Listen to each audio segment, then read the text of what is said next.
This episode is accidentally brought to you by Bowen Island Artisan IPA.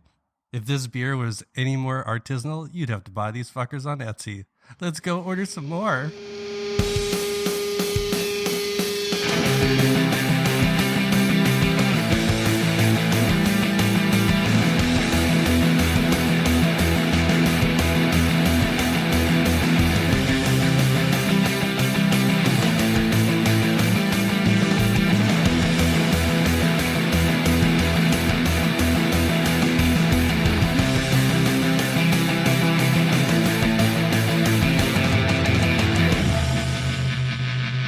Hello, everybody. This is Designers Are the Worst, your new least favorite show about an exclusively visual medium cleverly brought to you in an audio format. I am one of the host people, and I am Matt Salick. And I am one of the other host human beings. And my name is Marcus Farrell. It is true, and we are joined by ourselves today.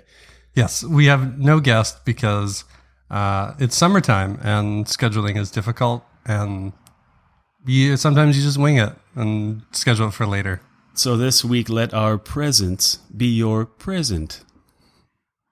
I don't remember that Disney song, but no, that's the theory in like holiday gift giving with family members. It's like have to drive all the way there, and why do I have to buy you a present? I spent $80 in gas to get here to sit in your living room and do nothing. Yeah, I'm on board with that. Yeah, so at least we can agree on one thing. Yeah. So it's just. Right, go ahead. It's just us. It's not going to be 2 hours. That is so far guarantee. But the night is young. So who knows what'll happen? Well, sometimes we just, we turn the mics on and we just see what happens. Just let the sparks die. Yeah. let them briefly emerge and then die almost immediately, which is the very nature of sparks. So what we are going to be getting into in a little bit later is Marcus and I, our working conditions are very different in that I, with my wife, not in a Borat voice, who's sitting to my left. Hello. There you go. Ryan and I, we own Bully Design Company, and it's a very small little shop that has a cool office, and I get to choose all the music, and nobody touches my coffee. So we're going to be getting into what it's like to be a part of a small team. And then Marcus, how do you work?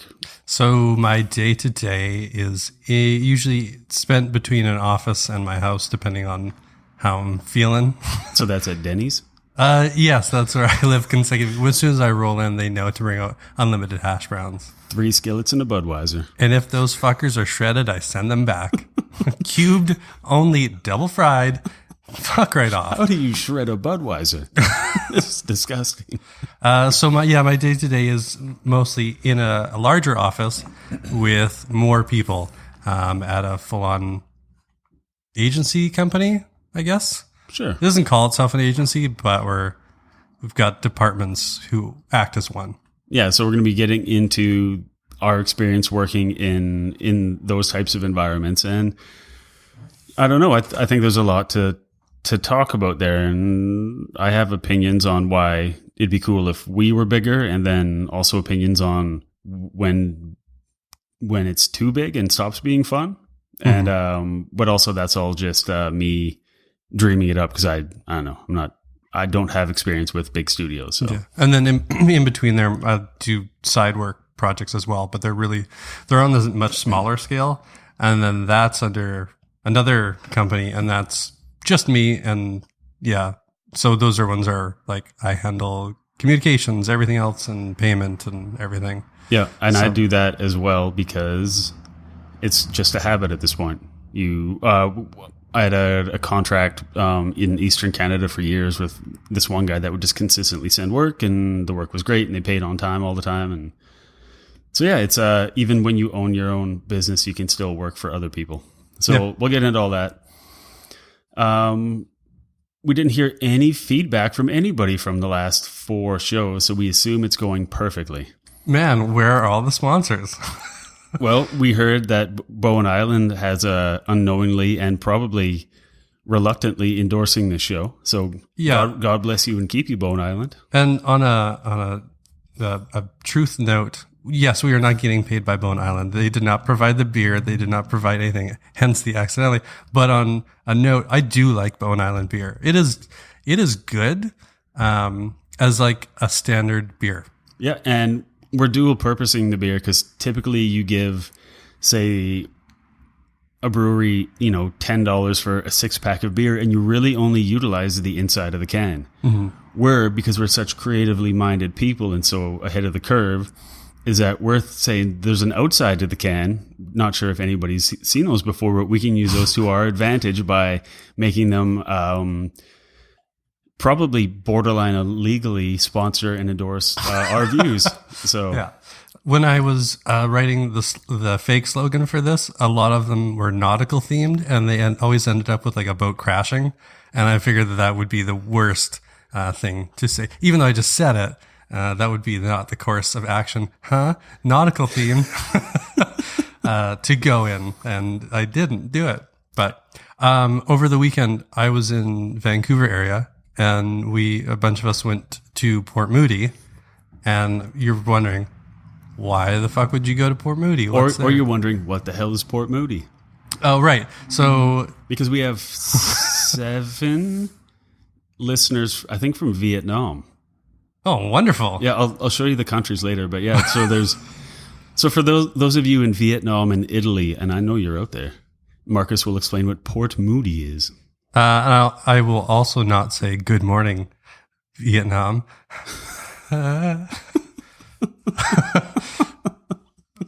So Vancouver, most people know because it's a big, awesome city on the west coast of Canada, and not Vancouver, Washington, to be confused with that garbage town. Or Vancouver, Vietnam.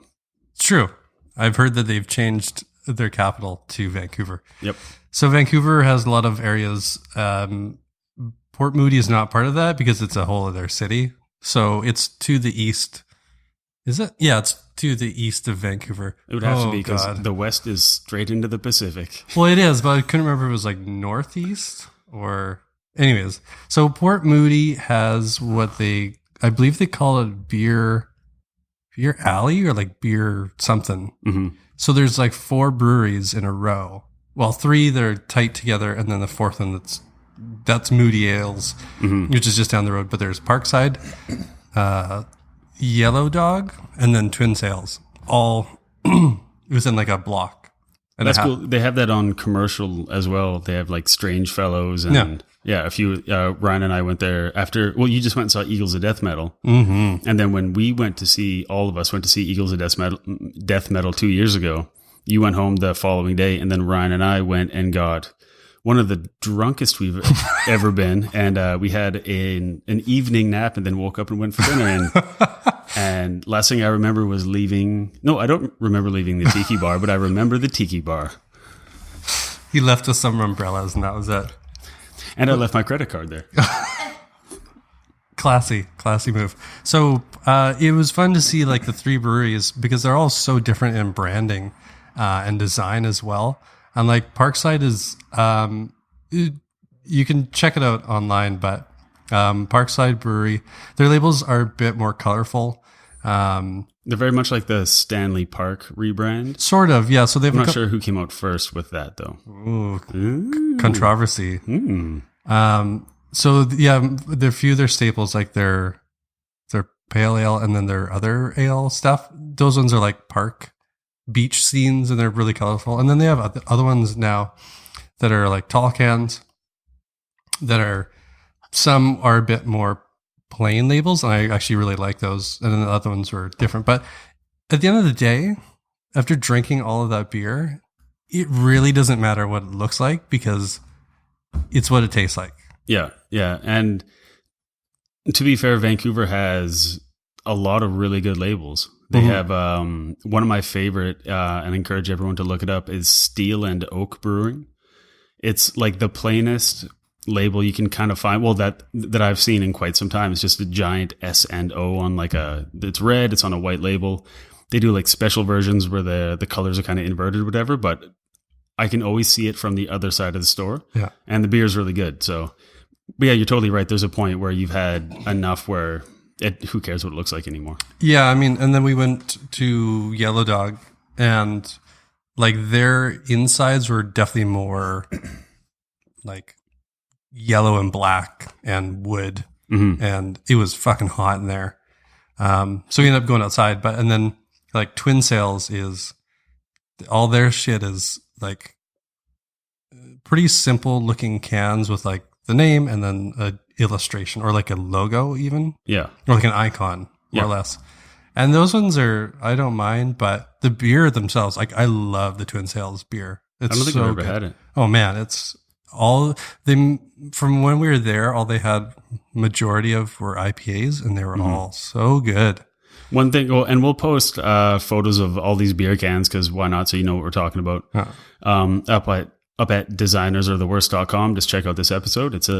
There's not much to the site intentionally, so you just find the episodes and that's it. We post kind of whatever stuff we feel that we should post. But yeah, we'll put it all up there. But one thing I was going to say is I'm always baffled by brewery names sometimes because whenever I hear Yellow Dog Brewing and I see the can, I think of dog pee. I can't not. I have no connection. I didn't nobody like one of my kids didn't fill up a can with dog pee and give it to me as a joke. I have no connection other than dog's pee and yellow dog. It's only missing the word pee. I get that. Yeah. I think it was based off of a golden retriever. I would hope so. But then would it be like Golden Dog? Yeah. Yellow but then dog. That sounds like a hot dog brand. That's not so bad. Golden Dogs. But, yeah, when do you ever call a dog, like, oh, what color is your dog? It's yellow. I'm sure there's more to the story than the dog. It was like a simple man named the company Yellow Dog. But it's funny, too, because also Bully's gone through the process of naming a brewery like 3 years ago now. And holy shit. I think we talked about this when we had Sean O'Keefe on the First episode. Second episode. It was just you and I in the first one. Right. That was a blur. And it sounded like a blur too. How time flies when you're not having fun. It was an audio blur. But just the naming of something, like if they came out with like Golden Dog, I'm sure that's, there's probably one in Minnesota or like all this stuff. So there's a point where either you get really lucky and that's a name you wanted and nobody else has it. Like, because it even travels to the beer. If a place in San Diego, a prominent brewery has with like wide distribution, if they name something Yellow Dog Ale, then there's a reasonable expectation that they could cross paths at some point in a store through distribution. And then whoever's there first gets to sue the small person. Yay. And then they have to pull everything off the shelves and they have to change all the names and all that. So if anybody out there is ever working with a client and you're responsible for naming that brand, it's well worth your client's money. You don't have to pay for this. I think it's about $50-$60 per trademark search. And if you don't do that, then your clients can get absolutely bit in the ass down the line. And it's not your fault, but you certainly didn't prevent it.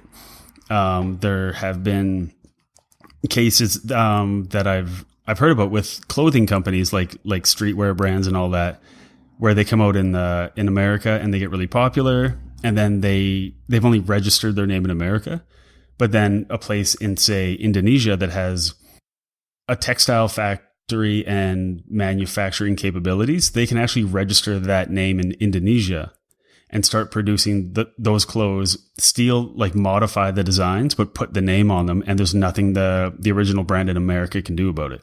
So when you're naming a client, I'd highly advise you to ask them about like their 5-year plan, where they plan on being, what countries or areas they want to be in 5 years, and then register those names in those countries. I think Trump did that with like 40 companies in China right before he got like inaugurated. But it's really, even if you never end up selling that brand in Indonesia, you prevent somebody else from stealing the name from you, which I didn't know they could do. And then you can get it back, but it's a gnarly legal thing. And you're basically suing a small place on the other side of the planet that their whole business is stealing ideas and shit. So it's probably hard to get your name over there. Well, that's pretty fucked. Yeah. But it's the reason I know about it. I was going through a course on clothing design about like how to position graphics and stuff on t-shirts and basically file prep and all that. And then this guy went in, I think it was at Johnny Cupcakes. I have no idea what it's some streetwear thing where they put like a genie on a shirt and they're like Johnny Cupcakes, raw as fuck or whatever. And it doesn't, it's weird. But anyway, they told that story about how they got stolen on the other side of the world, and it was really expensive to get it back. Because for them, Asia was a big market. Like streetwear is like huge over there.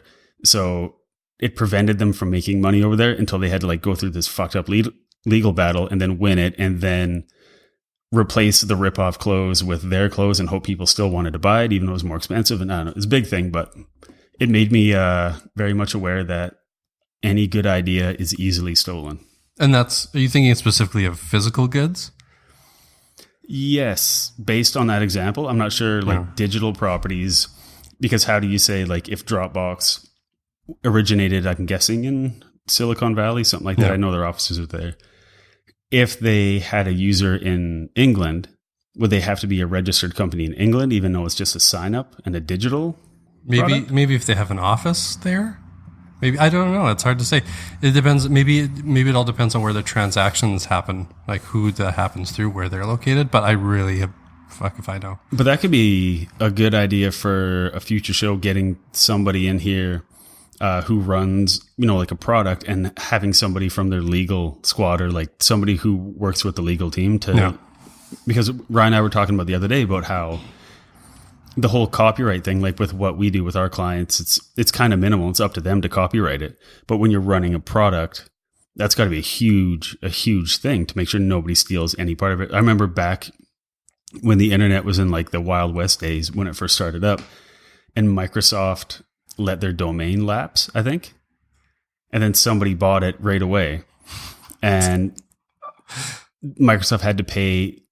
This is a story I read. I mean, I could be getting a bunch of this wrong, but they had to pay them a huge sum to get the domain back. And then I think something similarly happened with Sony. And then all these domain piracy laws came into effect. So if they can legally prove that it was theirs or they have claim to it, then they have to give it over at like the $11 that the pirate bought it for. Yeah. So I think a legal episode would be I'd love to know if there was anyone out there who was a professional in dealing with not domain parkers, but those domain like the resellers? Yeah, where they buy up all the domains and then you have to pay $20 to make a bid of a minimum of $200. Yeah. So you pay $20 just to bid. So they make money no matter what.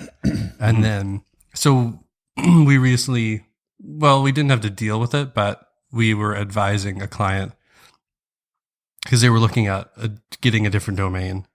And I gave them suggestions of like, come in with a minimum bid, but I said, don't email them your bid through your work email. Like, don't give them an idea that this idea exists already and that it has a value. Because if they know it has a value, then that bid's too low already. And create like I have no money at gmail.com. Yeah. Yeah. Yeah, that'd be the best way to do it. But I've never known anyone to actually go through that whole process and what that's like. No, there's even some fairly large companies that we know that years ago somebody squatted on a domain that they would have liked. Their company transformed and moved into something, and that name would fit perfectly. And these companies have quite a bit of money, but these people that are squatting on it want like 10 grand. Mm-hmm. And now that domains don't really matter anymore as far as like SEO and all that goes. They're just like, fuck you. Like, you'll never get $10,000 for that from us. Yeah. Because we have giant clients and it doesn't really matter anymore. So there was that whole kind of like the piracy thing where you could take expired domains and charge a huge amount for them. Those days are gone. So people were pre-buying domains hoping that somebody would lay claim to them. Is like, remember on the episode of The League where Taco bought DallasCowboys.com and then they gave him like 200 grand for it? Yes. That was the least believable part of that episode. I feel like there was a time in which Pepsi or Coke had to buy their domain because somebody had bought it before them. I feel like there was, I remember, I'm gonna have to look that up. Yeah. This is going off of like early internet memories, but I seem to recall that one of those bigger names, they didn't even have their domain yet, and somebody had already bought up all these companies knowing the value of them. Yeah. And then who knows what happened. I'm sure they got a good chunk of money. Well, that'll be good one day to get into, because I know I definitely have questions, and I'd like to hear some like really fucked up old stories about how people had to fight for stuff or lose stuff or found something, and I think there'd be something good there. So speaking of internet assholes like domain squatters, we get to the second time we're doing this segment. I think last time we called it hashbag. And then I don't remember what we called it because I didn't write it down. And then today, when I was writing it down, I accidentally wrote down trash tags.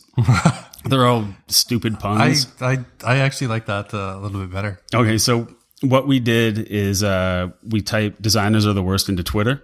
I tried doing it into Instagram, and the results aren't as good. No, because that doesn't pick up just words. No, it picks up users. It picks up primarily users. It's hard to just search Instagram for stuff based on how I was trying to do it anyway on the desktop. But what we did is I found 3 tweets regarding how people think designers are the worst. And every time I've had to go in and find these tweets, it's super interesting because there's all kinds of people that don't like designers. There's designers in a different discipline. There's developers, clients, fucking everybody. There's also something, this is me not understanding this area of non-fake expertise, but there's something to do with Call of Duty that has to do with designers. And I can't figure it out. Yeah.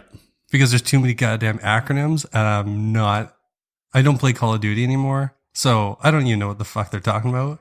I just think they're idiots. Ooh, is it like map designers? Don't they make maps or something? I doubt it. I don't know. I don't think you can make maps in Call of Duty. Why would they ever do that? I think I feel like it's designers of like their squad banner or maybe like their squad stuff.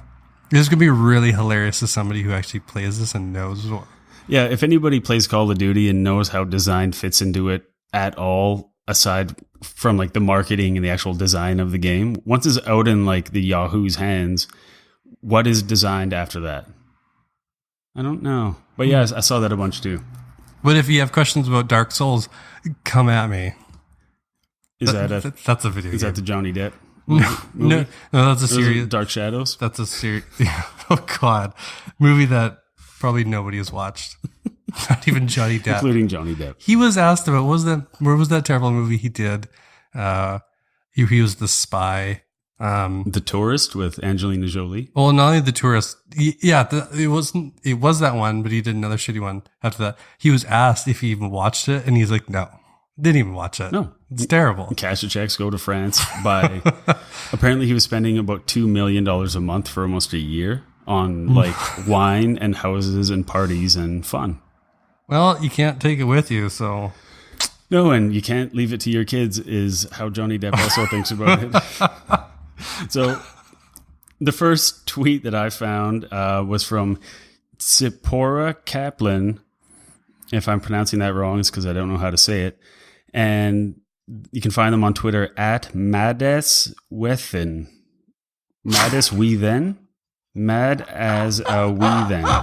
I'm you know what I enjoy about this segment now already more is listening to you struggle through figuring out it's like Mad Libs. Not Mad Libs, that Scrabble. Yeah, sure. Oh, those other Yahtzee. Weird games. Yeah, so bingo. I'm not good at internet talk, but this one was in a mid conversation with other people. And again, we don't look into the threads because we don't care why these people are saying these things. It's more funny just to jump in mid conversation and read them.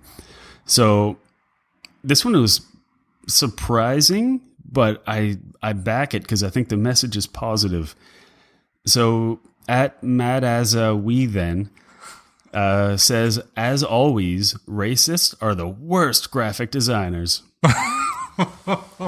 Racists? Racists. More than one racist. Well, I mean, there's going to be a favor.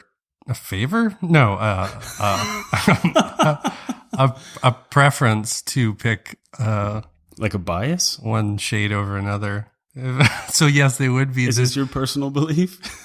I guess so. This is like, okay, so we need to show some mock-ups of our product shots and people using them. Now we've noticed that you've just picked all white men. So we need a more diverse demographic. Well, that guy's got glasses on. That's how far it goes. There's a t-shirt and a button-up shirt. Yes. Can we get some colors on these designs? No colors. Yeah, because I would get that when I worked at the University of Victoria for years. And because just grabbing just random stock photos, you type in like crowd and you just grab the first one just for like a mock-up.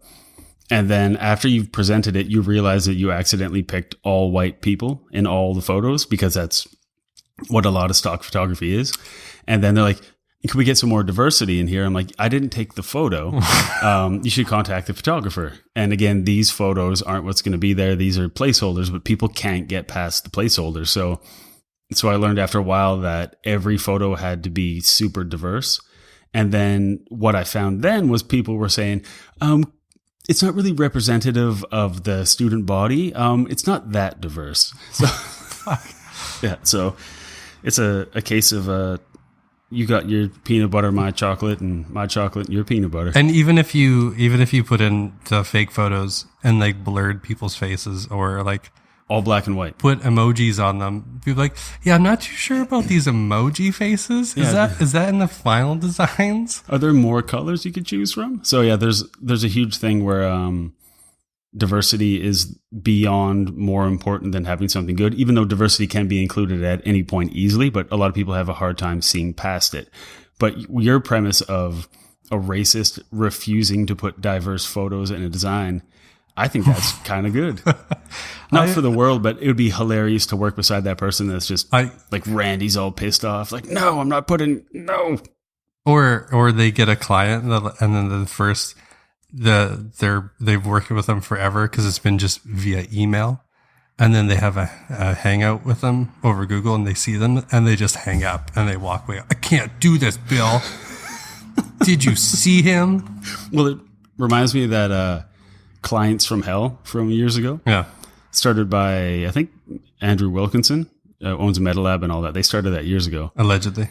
Well, no, they did, because then they put out a book. And I'm getting a shaking of a head. Yeah, for some reason.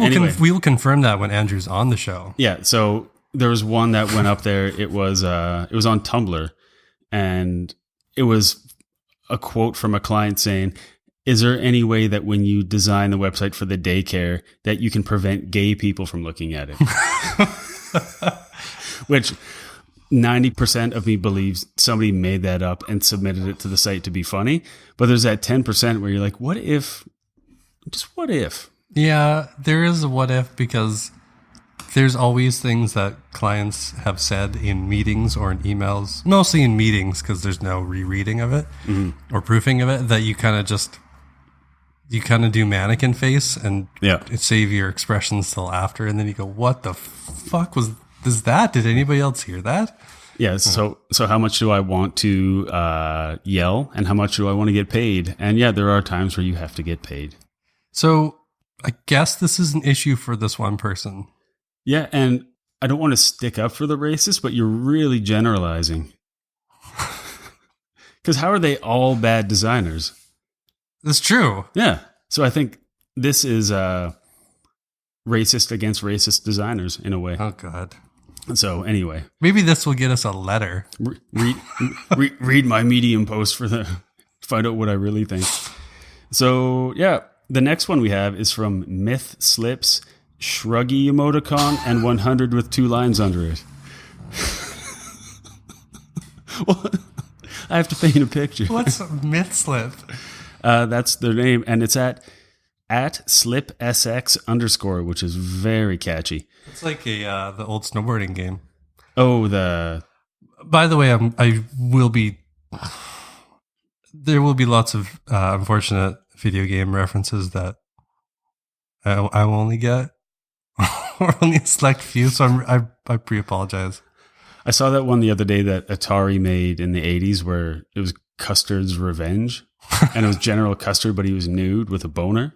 And he was just forcing himself on people in the game. And I don't remember what it was called, but yes, that was a real game. Yep, it was called Custard's Revenge because I looked it up last week because I heard it. And I said Custer, Ryan. Okay, anyway.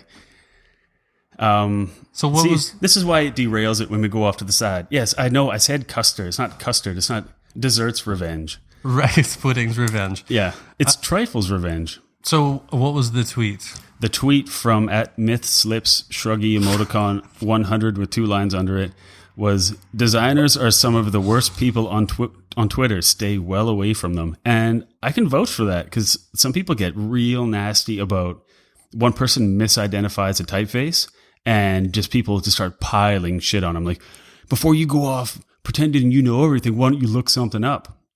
Yeah, there was recently something that happened on Twitter, and I don't know the details of it because I don't care. But some of the people that I do follow on Twitter had been making comments about like design Twitter has been really sucky lately, and people are putting down other people, and it's like this. There was like tons of conversations about that, and I didn't know what was going on, and so I looked in it a little bit. I couldn't find anything, but I think it's a general consensus about people and their terrible, terrible feedback and how people think they know what's going on. Yeah, and to add on to that, there's an update from one of last week's tweets from @DVS1, where he said Asana's designers were the greatest terror threat to the country or whatever it was. He followed up on that, and then I believe he said that Asana's designers were the worst terror threat to New York, which I think is probably an exaggeration. Yeah, I think so too. Anyways, and a great example of why they're terrible is there's some designer I follow. I don't know like what he does. Like, I don't know if he works at a studio or anything, but lately he's been showing off like these Lego renders that he makes. I don't know how he makes them. I don't really care. Oh, is it Coop? No, it's I believe a German fella. Okay. And so he posted a link to it, and I went and looked at it. I was like, oh, that's really cool. That's really neat. Like, I don't think he made it with the toys and then took a photo of it. I think he rendered it somehow. Yeah, there's actually a tool on the Lego website where you can build whatever you want, all in 3D. Ooh. And then you hit order and they send you all the parts. Oh. And we ran through it with the kids a few times just for fun. And then it's like, order this little like car they made. And it'll be like, that'll be $71. It's like, nope. But so in this photo that he posted onto the dribbles, somebody left a comment saying like, shadow looks okay. The rest of it's pretty good. And so the guy who created it replied, was like, well, what didn't you like about it? Like, what can you offer as feedback? And then that guy replied saying, I don't know, just move the camera around or something. It's like, yeah, you are a piece of garbage. It's like, you don't know anything what you're talking about. Just stop talking. Yeah, so MythSlips Shruggy Emoticon 100 with 2 lines under it @SlipSX_. We, for the most part, agree with you. Yeah, I absolutely agree. And you should change your name to NipSlips 100 underscore or underline with 2 lines under it. So our next one is from Saifo Mabena. Dropping an album next week. Saifo Mabena. And I get the impression that this person is not a designer, unless they are. But it sounds like they're struggling with a designer right now. So it's @SPHOLADEMENZO, which shares a couple letters with their actual name. Those are all in the alphabet, I think. Except for the @ symbol, yeah. They're all in there. So what @Saifo Mabena says is, why are designers the worst with deadlines? Sad face, tear face emoticon. No question mark. So I'm going to ask you, Saifo, why are you so bad with grammar? Yeah. It's a question. It is a good question. And why are designers so bad with deadlines? Why are designers the worst with deadlines? And it actually has designers are the worst right in there. Nice. Oh, no, it has our designers the worst. Never mind. I'm bad with words too, Saifo. So, and because it's not specific to a field, that's quite the put down. to call out all designers. Yeah, and I think it's pretty valid for the most part. I think the next course of action is to report that tweet as inappropriate to Twitter. Well, it got no comments, retweets, or likes, so I'd imagine it didn't get a lot of traction. But yeah, it's hate speech, and I don't appreciate it. But I also think it's very true because I miss deadlines all the time. Because you know what? When it comes down to it, thinking up everything is hard, and sometimes it takes a long time to think of something that doesn't suck. A lot of times you'll come up with an idea right away, but it's terrible, and you have to sit on it for 3 days until something good comes out. So it's not a finite thing where we have to fix like a fallen power line where it's like, oh, you're hooked up again. It's good. We have to think of the power line and how it fell down, and then we have to come up with a new way to do it all and all that. And it's not unique to us. It's not unique to us. I can't think of another example because I'm not a smart person. Yeah. But yeah, because everything is made up and subjective. It's true. And especially for most of what we do, like I've been in situations where I've redesigned an entire site the night before a presentation because I had spent some time looking at it and I hated all of it. And then I had a good idea. I was like, oh, I wonder if this would work. And it did. And it's like, fuck. Now you got to redo everything to match that. Yeah, and then the client will say, well, I thought we were going to have like 5 screens to look at today. There's only 3. And then you say, well, the ones that were ready yesterday, the 5. Funny thing about that. They were absolute horseshit, and these are much better, but there's fewer of them. You're correct. Yes. And then you have to tell them why they should trust you. Yes. And it's difficult. But so why are they the worst with deadlines? Sad face emoticon, no question mark. Because we have to come up with everything in our imagination scape. And sometimes it works really well, and sometimes it sucks. Mm-hmm. So I don't know. There's no solution. No. I did see one today that you didn't bring up, and it is a 2-parter because the tweet, I needed to know more. Mm-hmm. I needed at least one more piece of this, and this was from. Let's see. Now I get to be challenged. Yeah. From @Tran Helen. Nailed it. No, I don't want to hang around designers. And then @Breton replies, yeah, designers are the worst. I saw that one as well. Yeah, it was great. Yeah. And then, yeah, well. And see that I think is exactly the quality of people that they've been around at like certain design meetups where they talk about their favorite buttons. And honestly, if you go to enough networking events, you're going to meet more life coaches than you'll ever want to meet in your life. Are we worse than life coaches? I would hope not. Just a bunch of like fit, energetic people with really tight button-up shirts on being like, man, you just have to get out there and get it. And I don't like those people. No. But I'm sure they don't like us. Or actually, they seem to like everybody. Or they're a bunch of assholes is what they are. Networking at its finest. Fuck. Well, that went over well. Yeah, I think that was as good as it was going to be. It's almost like a laugh / advice. Yeah. Which isn't actually too bad. No. And if you have any reasons why you think we're the worst, then let us know at Worst Design Show on the social media things that we are on. Before we go to a short break to open another beer and get into the topic, I had one thing. Actually, no, that's probably good for another day. I have another thing. What is you? I'm just going to quickly throw this out before I forget. Yeah. So this past weekend, I also wandered into the Tawasin Mills shopping experience.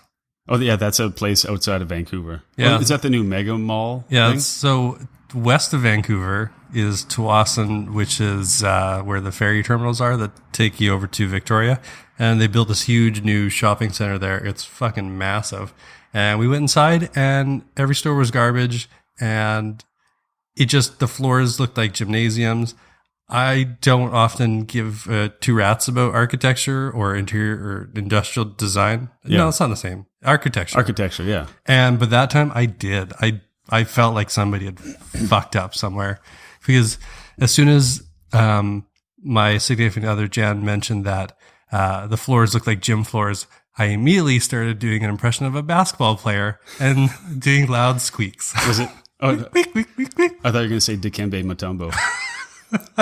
And then I swatted a phone out of somebody's hand. No. I just had to.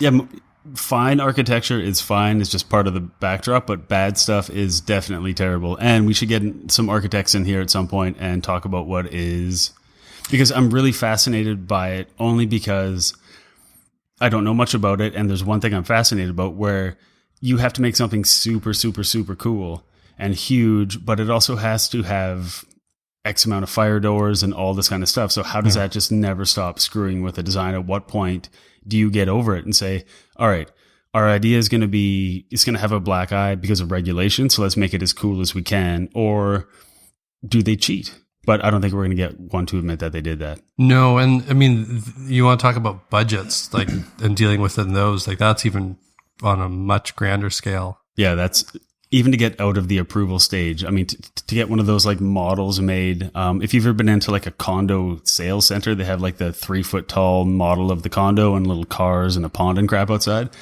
Apparently those they can cost tens of thousands of dollars to get one of those made. And then if the city rejects your plan, you have to make another one.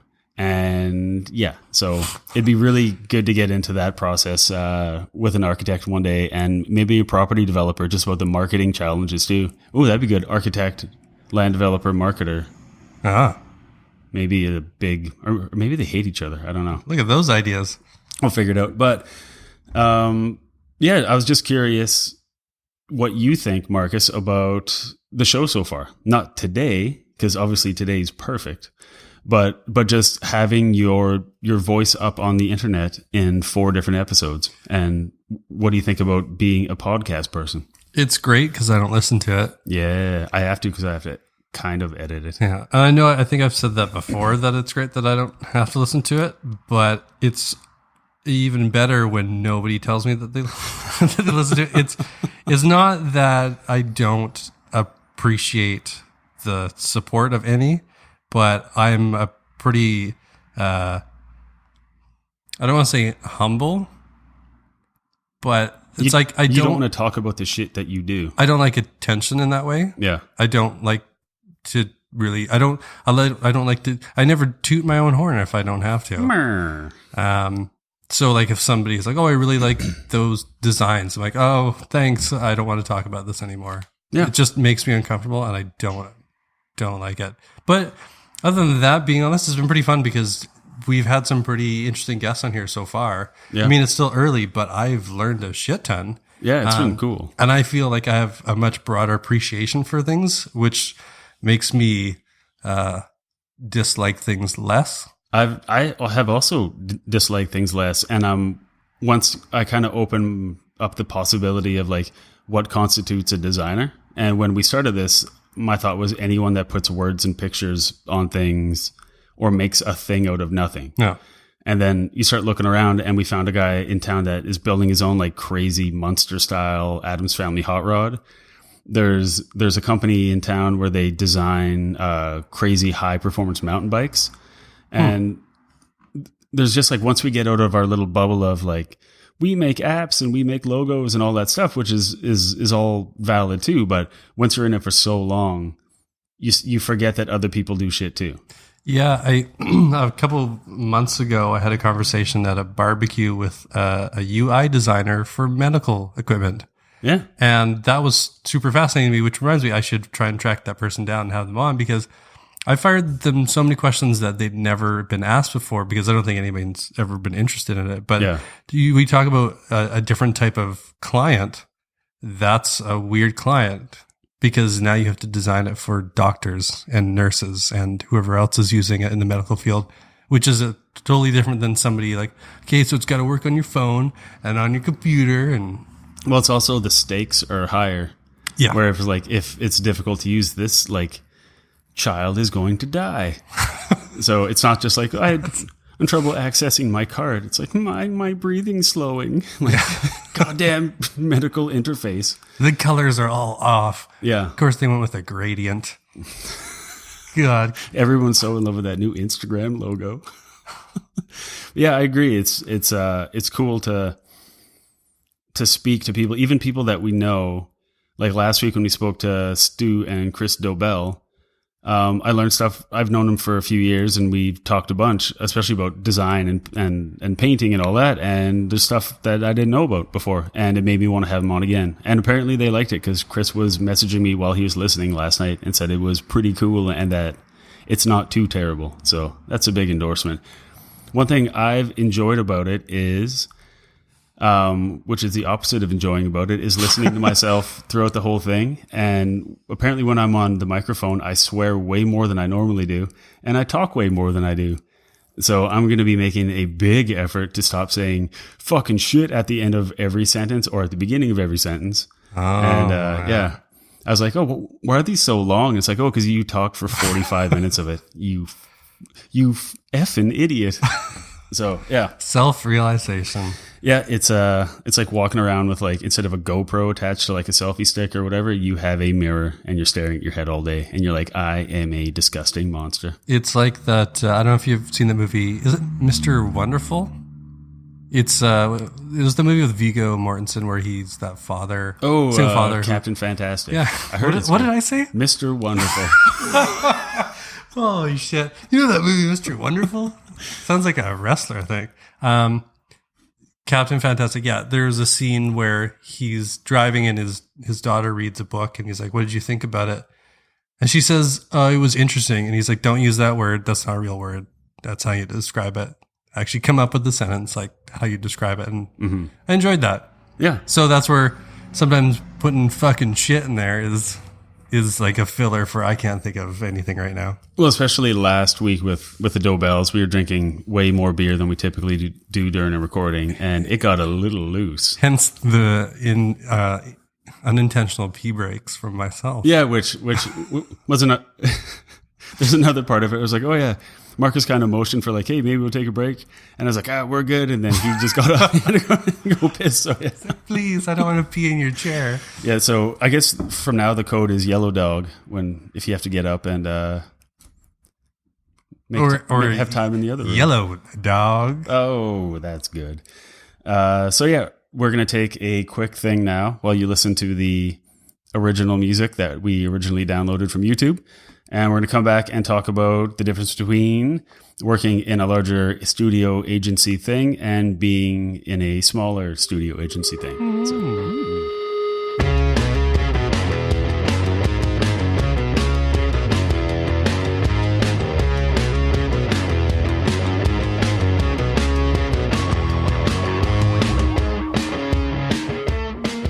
Marcus is laughing. We hope you enjoyed that song that I never remember how it goes until I edit it, but I'm sure you liked it a lot. At some point, we'll probably have other things in between. Hey, oh yeah, if you want to be a sponsor, let us know. Go to designersoftheworst.com or talk to us on social media things at Worst Design Show. If you send us like a loaf of sourdough or like one t-shirt we have to share or like $7, send it in. We'll give you a positive review. And then we'll also do like the review and a commercial instead of the canned music you have to hear. Mm-hmm. And we have an email too, don't we? Yeah. Oh yeah. It's designersartheworst@gmail.com. Nice. And if you have an issue with our website or email address, go fuck yourself. Go to Microsoft.com and get lost in the maze of Office, because that is a hard site to navigate. We should make the email be designersaretheworst@designersartheworst.com. .design. Which we could do. Oh, why didn't we do that? Because they're like $40 for like a .design thing. Are the worst .design? Worst the R .design. No, worst the R .design. Make it so easy. We did it. We're smart. All right. So anyway, sponsor it. I don't know. If you don't want to give us money, there's no way we'll argue with you. But if you do, you're a very strange person, and we'll have you on the show. So today we're going to be talking about the differences that we've encountered with being a small shop where your hands are on everything and being in a larger shop where you touch what kind of projects you get involved with. So my question for you, Marcus, is when a project comes through the door, when something is booked, how is it determined who gets to touch it? Well, I'm one of 3 designers in our services kind of agency department. I don't know how that is determined. I think it's just whoever's free, where the space is. So have you ever started or been midstream in a project and then see a much more enjoyable project come through and go, fuck, I wish I had that one? No, not yet. Because usually what ends up happening is usually 2 of the 3 of us will be tied up in a larger project. That's usually how it's kind of been. Where the other person's kind of just not really floating around, but works on some of the smaller stuff that has a shorter timeline. But nothing like that has ever happened. Thankfully, because I would be super distracted by that and lose all focus. Yeah, I would be fully preoccupied with the fun, cool, shiny things that just came through the door. Definitely, meeting invites come up, and I look at them. I'm like, oh, who is that? And then so I look up the email address and I look up the website and I go, oh, okay, can I look at this anymore because I've got too many ideas already and I got to just shut that down because I don't give a shit. And because I don't actually know what the project is. I'm just getting excited for no reason. So when someone runs into your office screaming on fire with the shirt off going, we got a new project and this is what it is, what's your first thought? My first thought is, you're on fire. We should probably put you out. And nobody does that that I'm aware of. And someone screams yellow dog and they all piss them out. Yes. No, when that comes in, it's usually come down from either the project manager or director of services type of situation.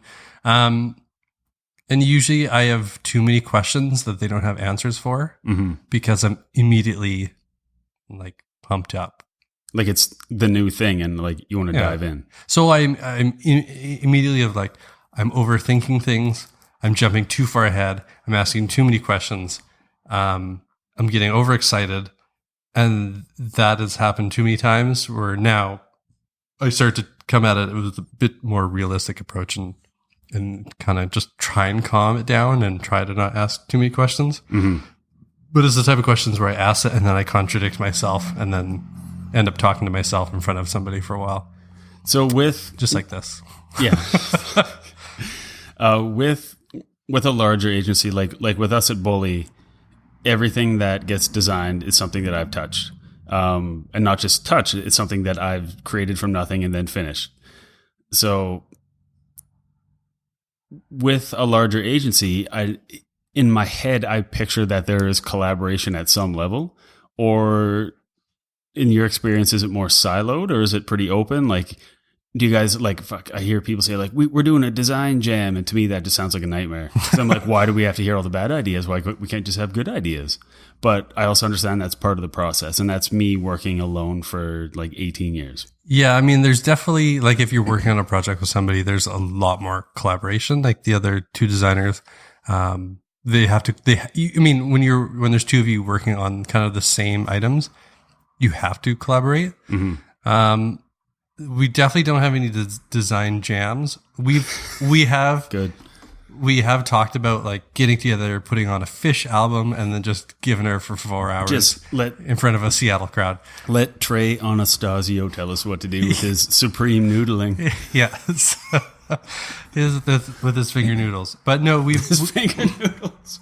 We have talked about the idea of do we want to have design discussions and meetings? Do we want to meet regularly and talk about what we're doing for feedback? And usually the consensus is I think it'll just be a waste of time, trying to get everybody together. I mean, that's what we do. I don't know how it works for other agencies. Maybe they do it and it works. I don't know. But for me, I've always been in the position that if I need feedback, I'll just ask somebody now. I don't want to wait. If I need something and there's a meeting a week from now, I'm not going to wait till the meeting. I would just go for it now to get it done. Yeah, that's I mean, our approach is similar in that like it comes in and you just want to get it done. Yeah. It makes me curious about places where they have to have like all hands on deck meetings about like a new project. And I'm sure that is for companies.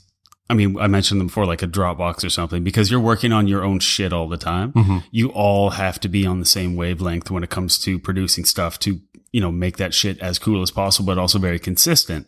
And we're going to be speaking in a little while with a company in town. Hopefully, I don't want to say their name yet because they haven't confirmed, but speaking with their marketing director and one of their lead designers about the difference in regards to mentality of designing, working on your own thing constantly, and then the difference between that and then working with clients where everything's new. And so with you guys, I mean, when it comes to web stuff, online stuff or app stuff, are you like assigned a developer, or do you do your job and then it goes off to the developer? Is there working together there? Yeah, I mean, it's progressed over the years to a much better place now. Not that it was in a bad place before, but we were always just kind of scrambling for time of other people. But now usually projects will have like, okay, this is your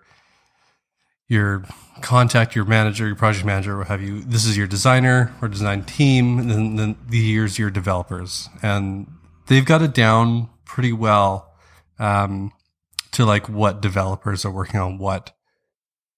I don't want to say daily, but weekly at least. They know what projects they're working on. So they can estimate like who's going to be what, where, based on their estimates too. Yeah. I wonder if, I mean, there's got to be places out there. And again, like my agency experience is zero, aside from starting our own.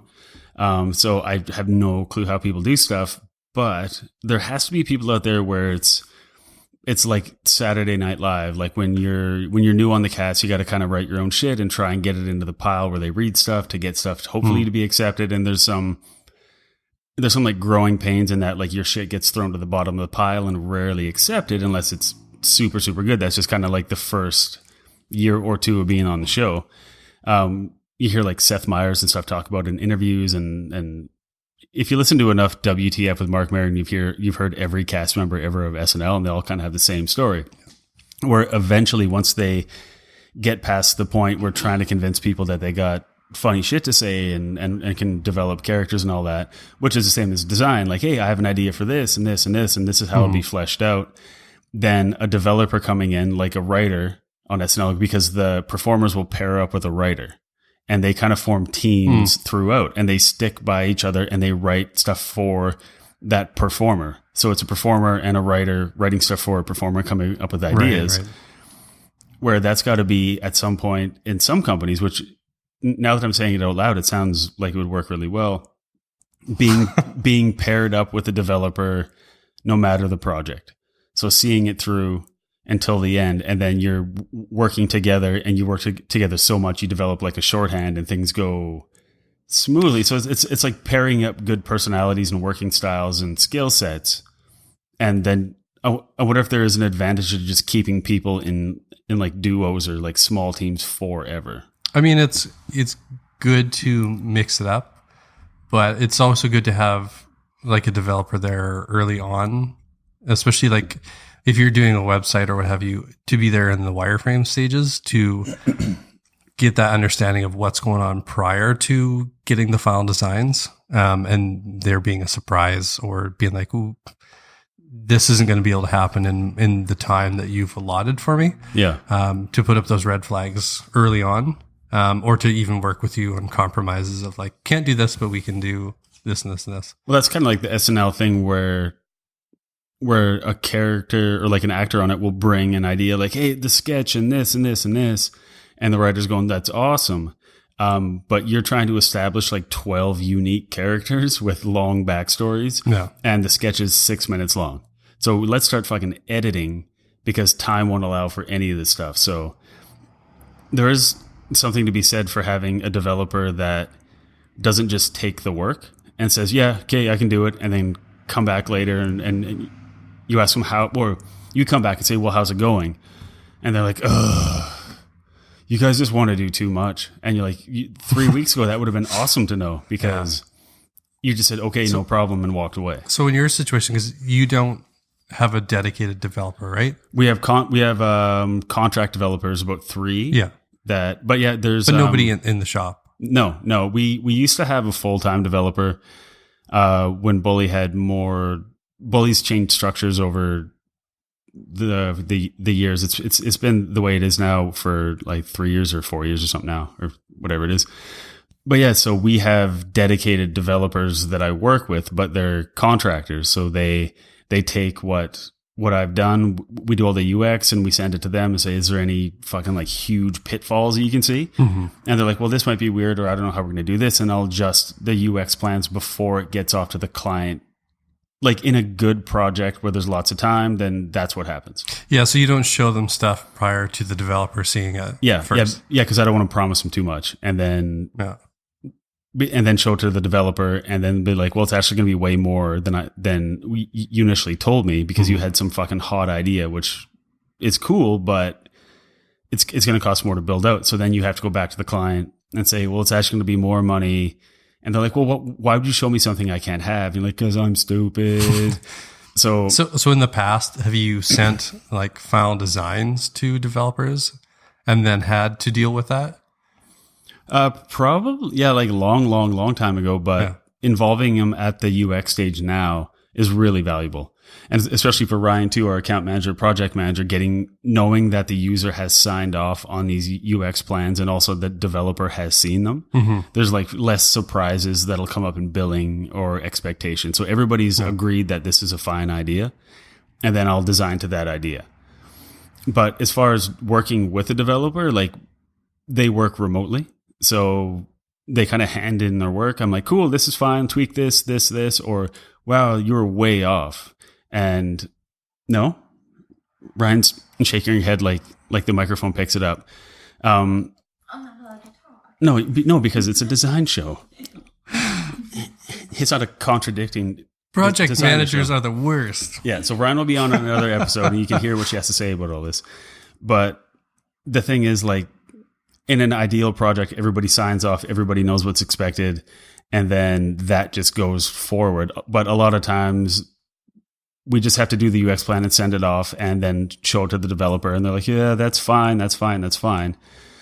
So there's no such thing as a perfect project when you have contractors, where when you have dedicated people, like when Bully used to have dedicated developers, you just be like, here's the thing. And they were in the initial meetings and all that, which worked really well. Although for the amount of development we do now, having a full-time developer doesn't always make sense. Yeah. And kind of going back to the original question, just regarding the clients too, is that, for yourself and Bully, I imagine it's totally different too, as in terms of acquiring clients. Like I do work, like I said, outside of my day-to-day work, the much smaller stuff, and all of that is just like word of mouth. I don't advertise anywhere. I don't tell people like, oh, hey, I can do that for you. It's just like things kind of just get dropped on me, and I either can or can't do them because they're like, oh, we need this done in a week. It's like, well, I work Monday to Friday, so no. Yeah. Or I scare them away with a gigantic budget. Yeah. I had two clients that came in and had meetings with them, and they're like, oh yeah, we just need some screens for a dashboard. It's like, okay. And then meeting with them is like, these are like potentially 30 plus screens for each of these clients. Plus everything else. Is like, no, I'm going to throw a gigantic budget at you. And then like be totally honest and upfront, say like, I only work on this occasional evenings and weekends. Yeah. So my time isn't like, things aren't going to go as fast as you want them to go. And then they just never write back. And that's fine by me. Yeah. I mean, and that's a thing that it took me a long time to learn. And I think a part of it is, we have kids and all that. So people are like, hey, do you want extra money? All you have to do is sacrifice all of your free time. Yeah. I'm like, yes, money. We need more money. And we're not greedy people, but there are, 3 kids and one person working for a certain amount of years where you want more money. And then you end up stretching yourself so goddamn thin, and you burn so many bridges that your intentions were good, but you end up fucking up so much that it's like, you just become ashamed of every time a project goes sour because you know it's your fault. Mm-hmm. So now when people are like, hey, can you do this? I'll go, yeah, here's all the requirements. I need you to have 100% of this done. This is work on the side too, not work within the company. And say, I need 100% of this and 50% deposit. And I do not respond to emails during the day and all that. And then almost 100% of the time they say, sure, no problem. Yeah. And then I'm kind of bummed out because then I kind of have to weigh, like, do I really want to do this? Because I don't want to go back to the old, I work every night until 3 a.m.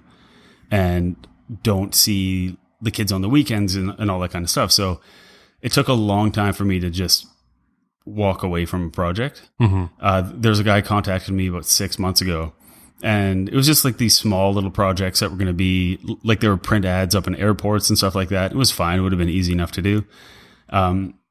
He was so difficult to get into a meeting that at some point I just kept putting meetings off to see how long he would try to meet with me. Because I didn't really want to do the work and the money wasn't very good. He was a nice guy and all that, but he would only talk on the phone. And he would email me, I can talk in 5 minutes, call me. And then 4 hours later, I saw that email. I was like, hey, just saw this. I obviously didn't call you. He's like, yeah, so call me now. But I didn't see that email for another 6 hours. So it was like weeks of trying to get on the phone with each other. And then there was a point I just said, yeah, I've told you I can begin without a phone call. I have all the information. We had an initial phone call. Just give me the assets. But he just really needed an additional phone call. And for some reason, it couldn't happen. Yeah. And then it became funny to me. So I continued it until I got bored of it. And I said, I don't think this is a good fit. And then rightly so, he was like, well, why'd you string me along? And I was like, I didn't. You required a 3-minute phone call, which for some reason, I've never had so much trouble talking to anybody on the phone as you. But it just didn't work out. Yeah.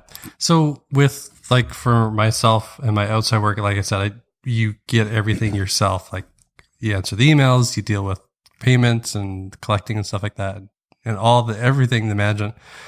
And then at my day job, I'm not part of those conversations. Like, I'm never part of the early, like the first conversations of like, hey, we want you to do this work. So I don't even know. Granted, I've never even asked like how clients find us or how we got them. I've never asked that, which I probably should now that I think about it. But they're always, I'm always kind of the second or third conversations where I kind of step in and get introduced as this is the project. So it must be different for yourself as well with you and Ryan, because I imagine she handles that first conversation. Yeah. And even if they contact me first, I say, thanks a lot. I'm forwarding you to our account manager and project manager, Ryan. So I don't have anything to do with it when it first comes in. I am the worst fucking person on the planet with email. I hate it. I've actually started, out of morbid curiosity, designing my own email app, which will never get made, but just out of curiosity, I'm making it. I did a 5-minute logo as a joke. And because I had this idea one day and I was like, oh, this is what it would be like. And then I looked at the logo. I was like, that's actually not that bad. And then I started thinking about what I hate about email. Now, this is coming from a person that probably sends under 3 emails a day. And I still have issues with email. So I'm redesigning it. I'm designing an entire email app from scratch.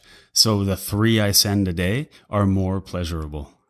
I'm not consulting anybody that actually uses email all day, like Ryan's on email all day with clients and potential people and contractors and all that. But I'm like, no, the 3 emails I avoid all day, I want that to be easier. But no matter what I design, it'll never make me answer them quicker because it's email that I don't like. So when we started using Slack like years ago, and like a year and a half ago, I deleted it from all my devices because I cannot stand it, purely for the fact that it was supposed to be a replacement for email. Mm-hmm. And there's an article somebody from Flow or something wrote about this on Medium, how it's not a replacement for email. It's, oh God, no. Like nobody would ever just email me like a gif of a banana dancing and be like, what's up? Be like, fucking working. I think I should start doing that actually. Yeah. So with email, at least there's like the intention of a conversation or a question. But with Slack, it's almost like you taped a bunch of megaphones to pit bulls' faces and just like gave them a bunch of cocaine and let them go nuts, because there's no system to it based on what I've seen. I think it's a great tool and a lot of people really enjoy using it. But for me, it is like Mad Max Beyond Thunderdome. Like, this is a lawless world and I don't want to be a part of it. Yeah. I mean, I don't know how often you were involved on Slack or how often you were involved in Slack. Barely at all. Now, would like companies be like, oh, can you come on our Slack channel? And then you'd join in and that's where it would kind of explode? Or what was the other exposure to it? We started it internally thinking, hey, this looks kind of cool and whatever. Yes, Ryan, so you have to stop shaking your head because it's a distraction. We did start it internally with a project that we did for a museum because we had a contractor involved and we thought it would work out fine. But we had a task management app that we were using, and then we started using Slack, and it's just so much for us. It was overlap, and it was really overkill when you have like a 3-person team working on a project. You don't need 4 communication tools. You have email, you have text message, you have Slack, and then you have like what we use, Flow. And so there's a point where it's like, hey, did you see that message? It's like, no. It's like, well, I put it in Flow. They're like, oh, I was looking on Slack. And I was like, oh, there's nothing in my email. So it was really, it's a cool tool, but it's overkill unless you're in a larger team, I think. Yes. And then even then, that's kind of what I'm getting at here is, if you're only on one channel, the conversation is not happening that much. But from my side, being in a larger company, the Slack has become overwhelming now to me because there's like integrations and there's so much. Oh yeah, there's so much conversation happening on it that I just turn it off. I close it, and same with like email. I open maybe twice a day. I check it first thing in the morning and close it off, and then check it later on in the afternoon and unsubscribe from as much as I can. But Slack is just like, it's a nonstop conversation that's just a distraction for me that I have to like turn off. And it sucks when sometimes when there's important messages, but at the same time, it's like most of those I'm in the office for, so people could just come over. But there's nothing really important and like time sensitive that's like, we need this immediately. Yeah. That can't wait. For the sheer amount of like time suck that it can cause, I mean, I've never seen it being used where it was worth it. Now I also know that like now for a while now, there's been like the public Slack channels you can join. Oh, I do not even want to step foot in those. Which is basically like fucking PHP BB chat rooms that used to be a thing. and there's so many, like the community has really taken it and like, no, this is just how we talk privately now. But then all these channels can be filled with like the open ones that can be filled with 25,000 people. So it's not a private chat anymore. Like and then all you're doing is making mini Twitter streams. So does anybody join in and say ASL right away? What is that? I figured you might know from old chat days. So when you join to some room like an IRC or was it Almanac? Old chat rooms, you do ASL. Is that anal sex lover? Close. It was question mark, and then you get 9 replies from like 64-year-old men. All saying, bathroom photos. It was age, sex, location. So you're asking the room like who there is what. Well, it was very presumptuous at the time. My penis is 37 years old, and it's located in the middle of my body. What else? And it's a male penis. No, I never went on chat anything. I just knew that. Back in the day, I used to have to build out PHP BB, which is essentially just like a package of PHP files that have a bulletin board. And like any forum you go to nowadays, it has like a dark background and guys and ladies, like their signature is like either Ultron or a photo of like a Porsche that says like Ball in Miami style or something. Like that's what all the forums looked like back then. Yeah. So I never went on any of them because it was pre-Twitter. Which is actually, I think the original Twitter is like that part of the newspaper where it's like rants and raves. Where it's like, you cut me off in traffic, go fuck yourself. Or like, and to the person that watered my yard while I was on vacation, thank you so much. I mean, used to have to like send that shit to the paper, and they'd have to be like, this one's worth it, and then they would choose what gets published. But now it's just kind of like, fuck you, or this muffin's amazing, and all that. So what I wanted to ask, because fucking this better be a good segue. It is communication streams within a larger agency.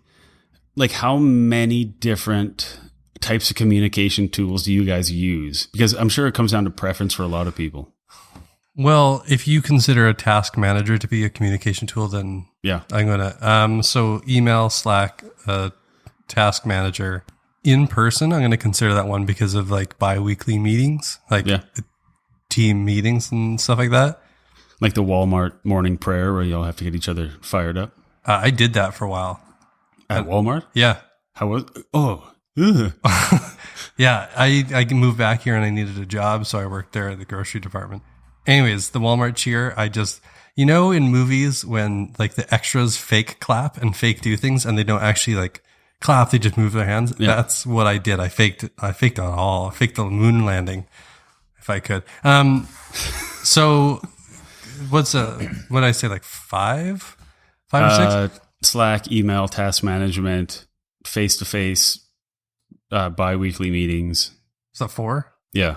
Yeah. And then at some point there was a question, there was a discussion if we wanted to bring in, is it Wake? And Wake is like, I don't see any value in it. But what is it? But there's companies that use it. You drop in like screenshots of what you're working on. It's like an internal dribble almost. You drop like screenshots of what you're working on, and people can leave feedback and comments. Isn't that just a that. fucking distraction? Yes. But it's like, what is the point of just dropping a screenshot of something when, like, if somebody doesn't know the project, anyways, that's a whole other thing that I always rant about. Yeah. But so there was like discussions like, thankfully, like those type of tools, before. You started talking shit on Walmart. Now the cops are coming. Nice. No, it's a blue van with a yellow sunshine and lights are flashing. Those tools, like those extra tools, aren't like part of the day to day, or at least discussed with people who potentially would be using them. It's like, hey, do you see value in this? Yeah. And so, like in a situation like Wake, it came to discussions like, should we use this? So we all have a look at it. It's like, I don't see any value in it. Like, I don't see really a point to this when we could just do it another way or not do it. Or not do it. Or do design reviews where it's like, we're ready. We'll explain what's going on and let us know what you think. Yeah. Yeah. But there is a lot of tools out there that are just like, it's how apps are. They don't care about you. Their value is your attention time. What was that? Some article I was reading or heard some interview, and people were talking about, this guy was talking about how that's what apps, their value is your attention time. That's what they're all fighting for. But I mean, so we've got a few communication tools that we use, and I end up turning a couple of them off. And then I guess face-to-face is me putting on headphones. Other solutions that I know other companies have used in the past is they'll have like a red light or a little light on the top of their monitor, and if it's on, don't talk to them. Then you're in the zone because they're in the matrix and they can't be disturbed. Or they're eating their lunch. But I mean, it's not too bad. It could be worse. At least the ones that we have, you can choose to kind of put aside for timepieces and don't always have to have them open. Yeah, it's for me the hardest part of using the communication tools with a client, which I don't have to do very much because Ryan handles like 99% of that. But there are times where the client's like, hey, we had a client one time, they only used Asana for whatever reason, which, as we heard, is the greatest terrorist threat to possibly our country or another country, or their designers are, according to @DVS1, and hit him up for more information. But for me, the digital communication tool should be kind of short. Like, how's this? Good. Thanks. Send away. Off we go. But then there are people that it's like 4 paragraphs. They're like, oh, we should just talk because now I'm going to write a paragraph and then you're going to have questions. And if like, do you have that in like a larger agency studio where people are having huge conversations essentially in silence? What do you mean by they're having huge conversations in silence? Like in like a Slack channel, they're, 30 feet away from each other in the physical realm, but they're having these huge conversations, which could easily be had in 3 minutes face to face, but they're having them on like Slack or something. And some people love working like that. I just don't like typing that much because it just eats up a bunch of time. Like there's a point today where Ryan was messaging me about work and we're going back and forth, but I was coding a website at the time. Mm-hmm. And I just said, I'm really sorry, I'm coding right now. I don't want to type this. And she said, cool, like I get it. But where all of the communication is typed out. Well, I mean, yes and no, because a lot of a portion of the staff is remote. So either they don't live here or what have you. So they kind of have to be. But if in situations where we have like for each client, we'll set up a Slack channel for just them. Mm-hmm. So it's just like there's maybe 4 people in that channel. It'd be like the designer, developer, project manager, and then the client. So it's like those are the channels that I usually care about the most. And usually even in those, if there's a conversation happening with the client, I'm like, hey, do you just want to call because this is pointless. Mm-hmm. And so let's talk face to face or mouth to mouth for 30 seconds. French kissing for 30 seconds. France kissing. With eyes open. That's the only way to do it. So just like to talk about it. I mean, I know like, oh, hey, do you want to have a phone call? It seems odd, but at the same time, writing things down, you can't, it just doesn't have the same thing. Like we recently I was conversing with the client and I was asking him to clarify something and he had written a few things. I was like, oh, it's kind of like this. He's like, oh yeah, that would have made more sense. And it's like, that would have come out in like a second over a call in that example. Yeah. But so when it comes to projects and finishing a project, like even here at Bully, when we finish a project, because there's always so much going on, we rarely take the time to properly celebrate, like, fuck, like this finally ended, or this ended really well, or we thought of a cool thing on that last project and it came out pretty cool. Like, do you guys ever go and celebrate? Because we too often forget to do that. I don't personally. I just move on to the next one. Yeah. But I know like as a company, they definitely do. It's like, so like a team update or like a company update, they'll go over like stuff that everybody's been working on and stuff that they completed, and they'll show it off. And that's kind of like a celebration of it because you're talking about it being in a finished state. Well, yeah, I'm thinking about like all the assets are off. The client just emailed and said, I love it. You guys are the best. Here's the money. And then at that moment, like, and then they never contact you again. That's never happened. No, what I'm saying, like at that moment, there's like the sound of like 25 beers opening and just being like, it's like when they win the Super Bowl.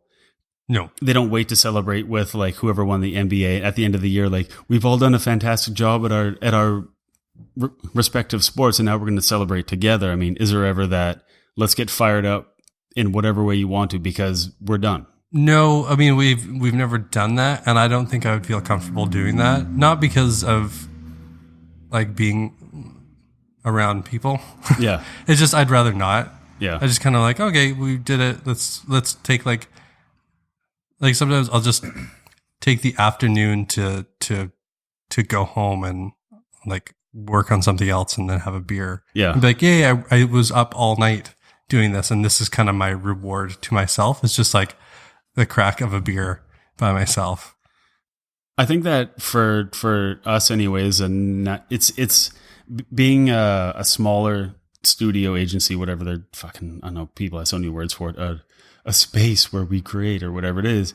Being smaller, it's easier to like rally the troops and be like, you guys good on Friday? We're just going to do it to it. And they're like, yep, let's do it. Yeah.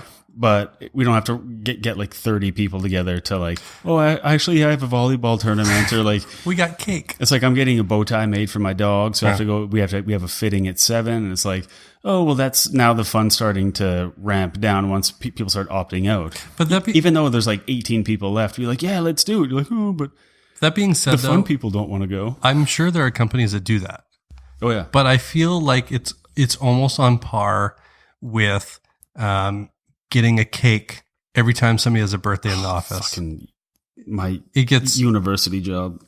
It's overdone and nobody gives a shit at some point. And it's just like, it's not, I know it's not the same, but it's similar in my head. It is. But with a larger company, just because one thing's done, it doesn't mean everybody, like, it's not like frosty chocolate milkshakes for everybody. It'd be like that team that worked on it. Mm-hmm. Like, do you guys ever get together as like a small unit? Like, hey, we all did this. Let's go and get a beer or something like that. We haven't. No. But I mean, that's not to say that we haven't wanted to. It's just not what we're thinking about at all. Yeah. No, I mean, that might change in the future because we're focused a bit more on the agency stuff. But at the same time, like, it's like I've said before, I don't really care to pat myself on the back. And when I look at stuff too, like, I always feel like, oh, we could have done more. And so on a personal level, I'm never satisfied with anything because I always feel like there could have been more, but budget comes into play. Time and budget always comes into play. And so you just kind of reflect on it, learn a few things and move on. Like with most things in life, if you learn something from something, and if you don't, then you fucked up. Well, I think last week you said learn, laugh, love. Oh, my favorite. Which is poignant. My favorite things to see on a wall. Fuck. So what I will say is over the years, I've really learned the value of not patting yourself on the back, just celebrating the end of something. Mm-hmm. And it could mean more projects with this client, or usually it means like retainer work or something. It will continue. But there came a point where in the early days of Bully, I told everyone like, hey, we don't celebrate when we win. And everybody's like, oh, cool, it's up. Or cool, it approved. Cool. All right, well, we'll see everybody later. And it's just kind of like, well, why am I part of a team if I don't feel like that I'm part of a team? So with Bully now, when like if it's a small thing, if it's a small project and it goes out, like we'll open up like Ryan and I will open up a few beer and sit outside or something like that, or like you'll come by and that kind of thing. Like you just happen to be here, drink a beer on a Friday anyway. But it's nice. It's not a self-congratulatory thing. Yeah. It's marking that something has ended. And you know there's more shit coming and there's more shit currently happening.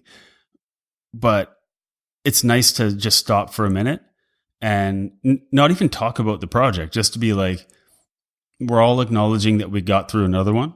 And that's kind of cool, but we got more shit to do tomorrow. Yeah.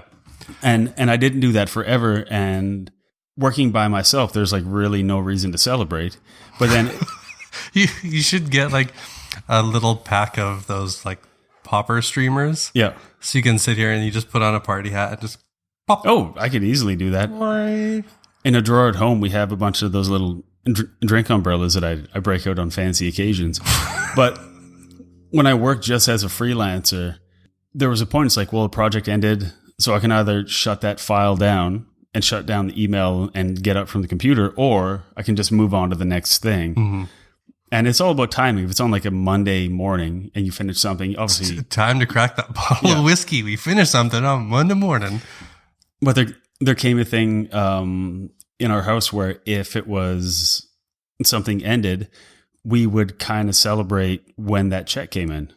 And it could be something totally small, or we take all the kids out for dinner or whatever it is. Mm-hmm. But it's more about using the end of a project or end of, whatever it is to create like a nice memory, mm-hmm. and not just move into the next thing. And I learned that over time, that all of a sudden you just have the string of things that you're doing, but you don't have a nice memory in between them. Yeah. I think it might be different in the smaller situations, because because there's a bunch of people in the office that don't have anything to do with the project that you worked on. Yeah. So if you crack a beer at 2 p.m. in the office, it's like, yeah, we did it. And they're like, well, why do they get to celebrate? Like, what are they celebrating? Like, why aren't I part of that? And so, why am I drinking Soylent? God, I tried that shit and it just tastes like Cheerio milk. It's the color of skin. Well, our skin. Sorry, racist designers are the worst. Yeah, I don't know. It's personal too. Like, I mean, Yeah. so like you aren't good working with other people. No, people don't like working with me. Yeah, so Yeah. you're better off as like a smaller group. That's what history has Yeah. forced upon me. Yes, I am. Yeah. I'm not a big company guy. And when Bully, the structure changed years ago, and it was 100% mine, and then Ryan is now 49% owner. So we have the whole thing. I totally forgot what I was saying. Well, that's cool. Well, I'll jump on to the next question Okay. then. So because I'm never part of the conversations of the initial clients and things like that, and we have we have board members that our CEO that reports to. So there's always financials considering going on. And so in my head, like, I have faith in the people who are a part of it that they're going to find the next work or the next client and that we're going to have work lined up so that everybody gets paid and everybody still has a job. I understand that things happen and you unfortunately have to lay people off, and that's just the nature of the game. It's unfortunate, but I imagine it's different being smaller when you're more involved with those conversations of getting the work and making sure that there's stuff coming in. And it's more on your mind than it is, say, for me.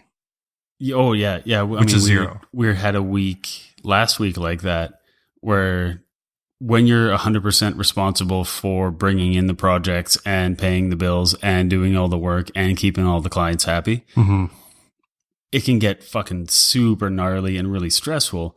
But it's a trade-off. I mean, we're kind of like steering the pirate ship. So we can, for the most part, depending on how the waves are, we can kind of dictate where it goes. Where being, in the cabin of the ship and having somebody else steer it, you have trust that you're not going to hit a rock or, there's no mutiny going to happen, whatever. You're going to get there kind of safe. But there are times where it's like we ran out of old herring and tangerines. We have to start eating people. It's like, everybody's got scurvy and the guy with his hand on the steering wheel is not getting eaten. Yeah. So there's security. I mean, when I worked for a university as a designer for years, you take for granted the fact that the money shows up. And then once you grab the wheel of the pirate ship, you realize, oh fuck, like it's windy today and we still have to get to the destination. And then you have to keep the other people below, you have to keep them happy and safe, knowing that you're like nearly like missing like krakens and rocks the whole time. I love how your analogies get so in depth. Like, and you got to keep Steve the pirate happy because specifically he only eats oranges. And he's your brother-in-law. Yeah.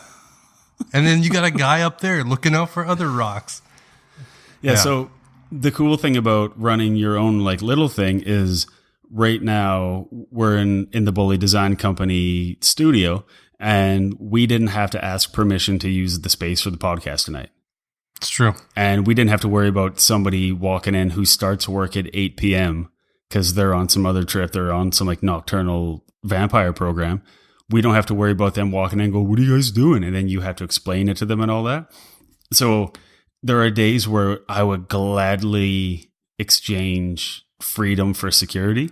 But most of the time, the freedom would be really, really hard to give up. And, the thing I forgot about earlier, now I don't have to edit that shit out because I fucking remembered, is when the structure of Bully changed and people bailed, I thought of the name of the company and it was my idea to gather everybody together, and then other people came in and because they had follow through, they actually made connections and started it with me.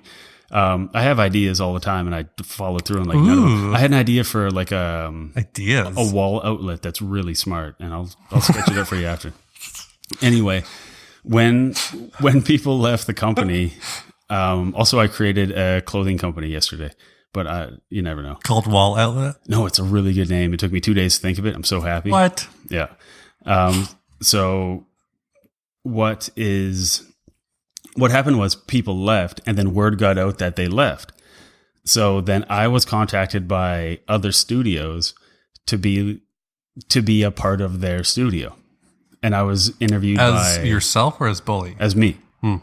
I think there was 3 or 4 different companies that contacted me and had me and talked about like, hey, so now that it's just you, we want you to work with us. We wanted you before, but you were with a company, or we didn't want the whole team. We wanted a thing that you can do that was kind of unique in that company or whatever it was. And everybody had their unique thing. It's just that these people had their eye on me for whatever reason, because they wanted a cranky idiot who doesn't like being told what to do. So what it came down to is I realized that I was actually speaking to somebody that we both know, that you know, and I know. And he asked if I would be a part of the company, and I said no. And we worked together a bunch in the past, and we get along really well. And he asked why, and I was like, "Would you ever want me as an employee?" And then he put his coffee down and looked off in the distance for a second, and he's like, "No." I was like, "That's why." I was like, "If I am working at a company beside your company, and we can talk and fuck around and make each other laugh and work together occasionally and have fun, and there's challenges and stuff, but I said, imagine telling me what to do all day." He's like, "Oh, you'd be the worst." I'm like, "I know." So it's not by choice. It's more by me personally that I was destined to be part of something smaller. I couldn't go into a large company and function properly. Yeah. And I couldn't stay at home and work instead of going in, because then I would feel bad that I wasn't giving them their money's worth by me showing my face. But then when I went in there, I would hate being there and I'd want to leave.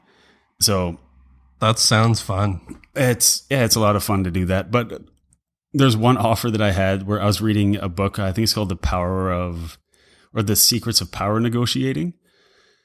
It's a really good book, and I've used the techniques on. You go on basically like you go online, like here it's used Victoria, but it's basically like a Craigslist.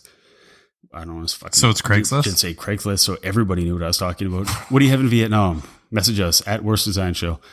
Used Vietnam. I probably could have made that leap too. But yeah, there are companies that. There's one company that approached me, and I was reading this negotiation book. I didn't want to work with this company after first meeting them, but I wanted to see how high I could get the salary negotiated. So I went in 3 different times. I got the salary they initially offered me up about 220% from the initial one, and they agreed to it. But I still didn't want to work for them because I figured this company was doomed. And I think you know the company I'm talking about. Oh, I do. Believe you talked to them too. And I think I guess we're going to have in a couple of weeks talk to them too. But their whole business model, they explained it. And I was like, oh, you guys are like borderline stealing from people. So I can't be involved in this because this isn't going to last. But I got my salary negotiated up to like 6 figures, above 6 figures and all I was doing is, it was kind of like doing push-ups, doing the negotiating. So do explain, please. They told me all about their supply chain and how the sales are down and all that. And how if I came on board, how much more they would expect to sell. And I did the entire math of the supply chain and their profits and all that while they opened another beer. And I was like, so you stand to make another $16.4 million a year. And you're offering me 0.03% of that or whatever it is. And they're like, oh, you did all that math in your head? I was like, yep. They're like, oh no, we've said too much. So it was really putting in position where, I mean, the best tool of that negotiating book that I still use is that when somebody offers you something, and that's the art of the deal, right? Yeah, the Johnny Depp version, which I found fascinating. I learned a lot I learned a lot of it, not from it.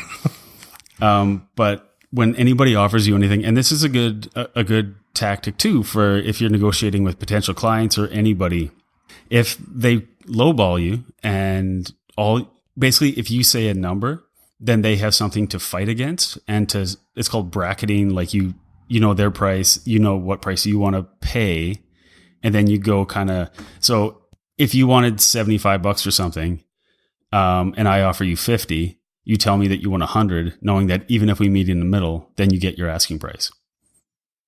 It's called bracketing. And then the trick too is never say a number first. So if a client is like, well, how much is this going to cost?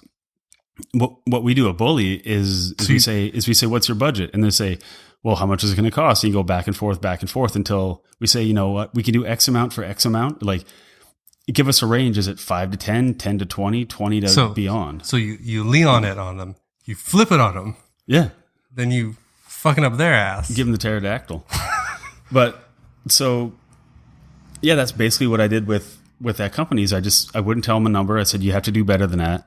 And then I would bracket their proposals, and it got high enough where it became ridiculous, where Ryan and I spoke about it. Like, this is a lot of money, but I'll be miserable. And Ryan was great. She's like, Lynn, don't do it, because you were just miserable at your job for years. So, and then that place doesn't exist anymore. So that's true.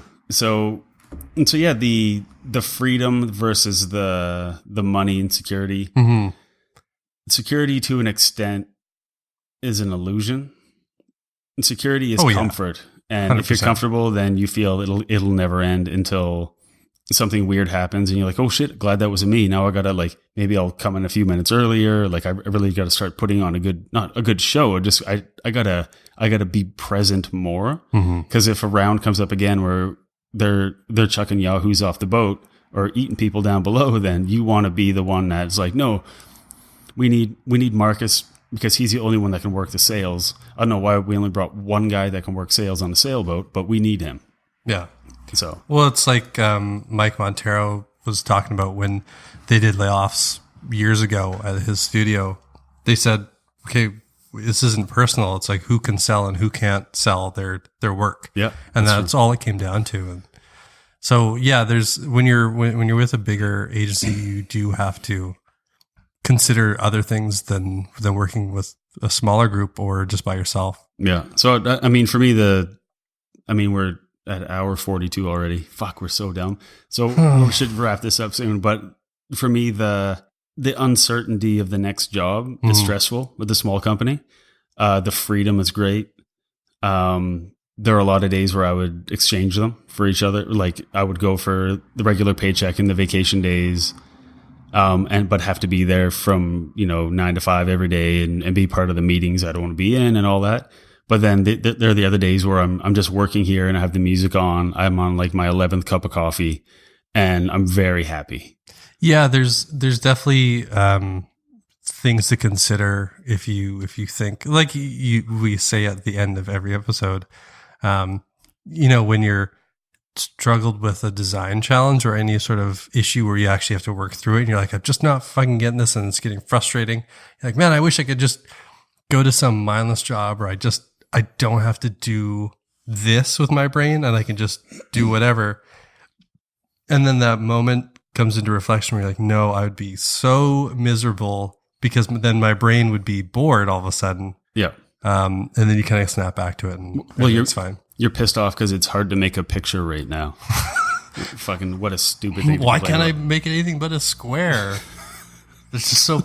I actually described that to one of our developers. I was showing him some layouts of like this theme stuff, and I was like, at the end of the day, it's just how do you move squares around and have them look interesting? Yeah, that's about it. Yeah, that's CSS in a nutshell. Oh, one thing I'll just quickly add before we move on here is today I did have a realization about the ongoing conversation of should designers code. That stupid conversation that always seems to come up. While I was coding today, you were probably thinking of this. Probably. I think my base level is where I should stop. Yeah. Because I can code up a website that's basic, but you want me to do React or Angular or any sort of complex JavaScript? Nope. See you later. And I always, for years, I've been like, oh, I want to learn that. I want to learn it. And then seeing one of our developers was able to do, I was like, what's the point of me even attempting this? Yeah. And so I say, to a certain point, yes, and then stop. Well, we need each other. If we don't know how it's built, we don't know how to design it. If they don't know how things should work, then they shouldn't be building them. Bingo bongo. In a couple of weeks, we'll have that show, an ongoing series called Designers versus Developers. I think the first one is going to be called Beyond Thunderdome, maybe. There's an episode of Brooklyn Nine-Nine where somebody said Circus of Fools. I'd like to call one of them that. But yeah, so... Or just Ike and Tina Turner. Oh, man. It has relations to Mad Max. Or we can call it, the designer versus developer rolling down the river. Yes. So, yeah, I guess the takeaway is if you're in a small studio, you're better off in a big studio. If you're in a big one, you're better off in a small one. You'll never find the right thing until you're in it. And then the other thing's going to look good and you're going to want to go over there. And stress is a natural occurrence of it. It's inevitable because you're responsible for selling brain thoughts, and it gets stressful. But it's a good job for the most part, and stop complaining, as we just did for a while. Not stop, we complained. So now we're going to go into the part where we discussed, it's our favorite part of the show that we didn't get to do last week, and might not be our favorite, but we certainly didn't get to do it last week. And it's where we discuss things, cool shit we found recently that can help you or just make you feel happy or whatever. And Marcus comes up with a name for it every week. And this week it is... strap on your rubber glove or going in. All right. So this is the strap on.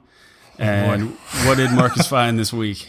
So this week, I guess it's sort of design, but... it doesn't have to be. So the website is numi.io, Numi.io, and it's a calculator. That's all it is. But what I love about it is that, one, it just looks, it's so clean. Oh, Jesus. It's got its black aesthetic or white aesthetic, whatever you prefer. But it's so clean and the lines are, fucking hate that type of feedback. It's the type is humanistic. Love that one. So organic feeling. What I love about it is that if I'm trying to figure out percentages and I'm having a complete brain meltdown, like if I'm working on the width of something and it's like, oh, I need to know what's 75% of this number. Yeah.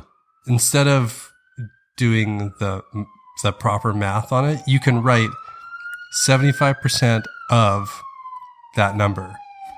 So is it the app? No, sorry. It's not an app for the phone or tablet. It's only for desktop. But sorry, was it Numi? Yeah, Numi. Oh, that's what I typed in. .io. Oh, .io. .eo. There's a Numi.com, and we don't endorse them at all. If you use it, then you're a damn fool. So there you go. What's kind of nice is you can do like currency conversions. Apparently, it's not like super accurate on that, but you can do like you can write in 9 p.m. Whatever Pacific time.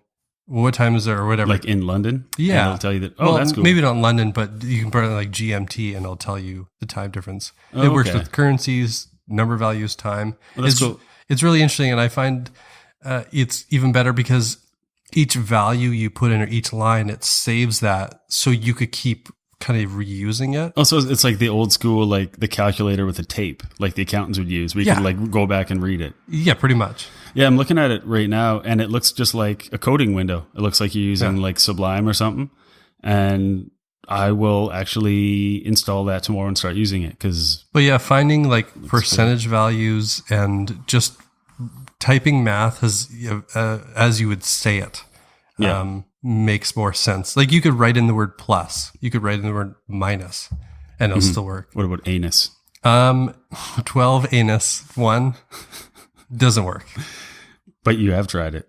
I did. All right. Well, that's good to know. It saves me a minute.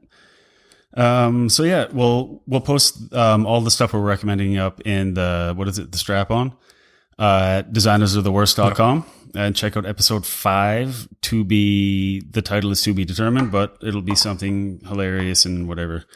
For me this week, I found in the latest issue of Thrasher, which I am a proud subscriber of, and Ryan got me a subscription for my birthday last year or something. And that's because Chad Kruger wears the shirt? Chad Kruger wears a shirt. I used to go to the grocery store or whatever every month and waiting to get the new one. And then Ryan was like, well, you're dumb. Here's the subscription. So now it just shows up at the house. I've been reading Thrasher for probably like 20 years. They always have this, well, for a long time, they've had this feature about Mid Magazine called Canvas, and they feature an artist in it and somebody involved in skating. A lot of times it's like some like metalhead that does like these pencil drawings of like skeletons with like witch hats on and stuff like that. And they're all cool. And there's kind of like varying levels of design and art in there. But the one that came up this month, and you'll probably dig this too, Marcus. And again, we'll post this up at designersoftheworst.com. It's an artist named Luc Pelletier. And I think that's French. Yes, it is. And just looking at his work, I forget where he's from, but I'm pretty sure it's from Florida. And it's just kind of like old school, almost like tattoo-y art with like a lot of like tropical stuff in it. That makes me think of, I don't want to say Jamaican or Trinidad art, but it's something I feel like I've seen it on Anthony Bourdain episode. Like that kind of style. And I can't remember where it would be from. It's super rad though. Yeah, it's like, it's all kind of like perfectly kind of wrong. It's like if you drew things just from memory. Yeah, that's a good way of putting it. So yeah, it's he has like toucans and panthers and palm trees and like skeletons and all the kind of stuff that I dig anyway. But this guy Luc Pelletier, and we'll put his link and all that up there. I think he designs board graphics. He's in a band. He paints. He kind of does like all this stuff. He's just like he's kind of like Bodhi in Point Break, where he's a searcher. He's looking and searching for the ultimate ride, the Bodhisattva. But yeah, so I haven't seen anything quite like his art in a long time. And I saw it and I knew immediately I wanted to bring it up on the show this week because it made me very happy. Those are the type of prints that you would see. I mean, if he sells them, but those are the type that you could easily see in a house, like that you would just look at. Yeah. It's just because it's so interesting. It's like simple, but like all the details added in just the right place or something. And I know there's, to use a fancy word, I found it quite striking. So I like that. Yeah. I thought that was kind of cool. So my recommendation this week is not something to help you. It's, well, not something to help you in your day to day. It's more something to look at and maybe get out of your own head about the shit you're working on and appreciate something that is cool that you may not have come across before. Yeah. So, thank you again for listening to this one. This one, it's not as long as last week, but we said under 2 hours, and if we wrap this up within the next 2 minutes, we'll hold that promise. Yeah. But thanks again for listening. You're champions for working through as much as you have. We look at the analytics, and there's people from all over the world already listening, which is really cool. There's hundreds and hundreds of listens on the 4 episodes that we have up. So if you like it, let a friend know, subscribe on iTunes, or it was Apple Podcasts now. We're also on Stitcher, Google Play, SoundCloud. Just the 4. Yep. And which you can find all of them at designersoftheworst.com. All of our episodes with all the show notes and photos, blah, blah, blah, blah, blah. All that stuff's up there. You can also find us on the social media stuff, either off our website or just go on Instagram or whatever and do @worstdesignshow. We're on there. If you want to give us a large or small bag of money to be promoted on the show, get in touch through our website. If you want to, honestly, like if it's like a sealed bottle of pickles or something, like a jar, they don't come in a bottle, fucking jar of pickles. I'll have a jar of root beer, sir. Like, so anyway, yeah, we'll those easy squeeze pickles. You got to dip them upside down so they shoot out faster. What? So even if we hate it, we'll make it seem like it's the greatest thing we've ever heard of or seen, or we'll eat it too. If it's an edible thing, if it's sealed, we'll eat it. But find us on everything. And thank you very much for Ryan for taking the show notes and being on the couch. Hello. There you go. So thank you, Marcus, again, for sitting across from me and staring into my eyes for 2 hours. Thank you, Matt. This is fun. I enjoy this. Thank you to our listeners. All of you over in Vietnam. I appreciate you. And one day, maybe we'll go there. Or just come here. It'll be easier. Yeah, actually, that's a better idea. I don't want to go. Oh, yeah. Also, I don't have the money. Again, if you want to come and sit on the couch beside Ryan during a recording, direct message us or email us, and we'll arrange that at your expense. There's room for at least 4 people. Yeah. Man, Ryan's little. If things really pick up, we might have to get an extra couch. Or like the Lego movie where they do the bunk couch. It's a couch on top of a couch. Oh. Yeah, we'll talk to our studio engineers about that. But like Marcus was saying before, we make pictures for a living. It's not so bad. And if you think it is, then you're the worst. Goodbye. Bye.